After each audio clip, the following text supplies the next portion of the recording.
नमस्कार, मी अनिल उपाध्ये. शिवसिद्ध बातमीपत्रात आपलं स्वागत आहे. पाहूया आजची बातमी.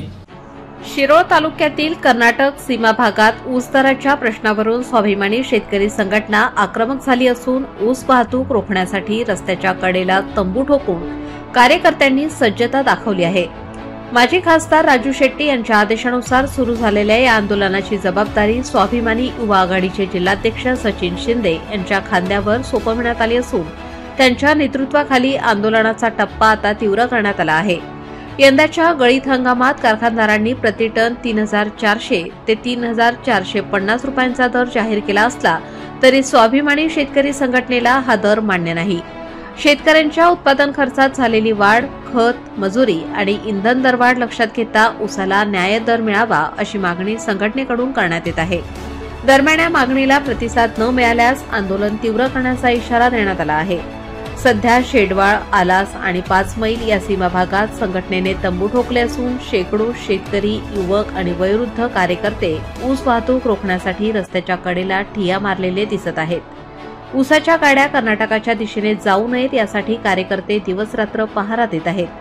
शेतकऱ्यांना योग्य दर मिळाला नाही तर आंदोलन अधिक तीव्र करून गनिमी काव्याच्या पद्धतीने ऊस वाहतूक पूर्णतः बंद केली जाईल असा इशारा पंचायत समितीचे माजी उपसभापती आणि स्वाभिमानी युवा आघाडीचे जिल्हाध्यक्ष सचिन शिंदे यांनी दिला आहे. या आंदोलनामुळे ऊस हंगामाच्या सुरुवातीलाच तणावाचे वातावरण निर्माण झाले असून येत्या काही दिवसात परिस्थिती अधिक चिघळण्याची शक्यता आहे. नमस्कार. या ठिकाणी शेरशाळ आणि गणेशवाडी रोडवर या ठिकाणी आम्ही उभा आहे.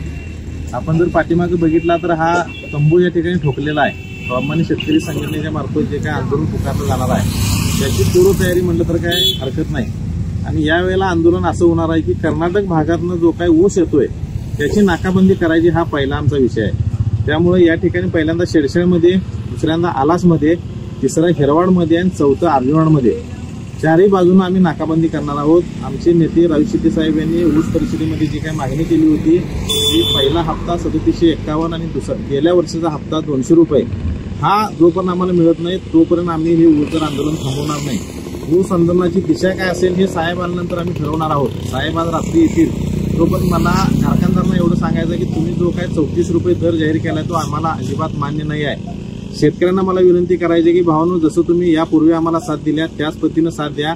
15 दिवस फक्त दम काढा. तुम्हाला 100% न्याय मिळवून दिल्याशिवाय आम्ही गप असणार नाही.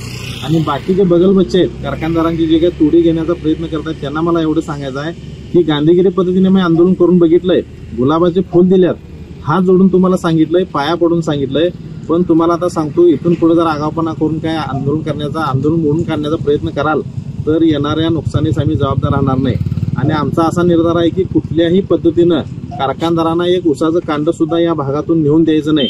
आणि वाहनधारकांना मला सांगायचं आहे की वाहनधारकांनो, तुम्हाला सुद्धा आम्ही विनंती करून सांगितल्या, पण तुम्ही जर कारखानदारांचा ऐकून या ठिकाणी तुमची वाहनं रस्त्यावर आणाल तर ती फोडली जातील, पेटवली जातील, आणखी काय होईल याला स्वाभिमानी शेतकरी संघटना जबाबदार राहणार नाही.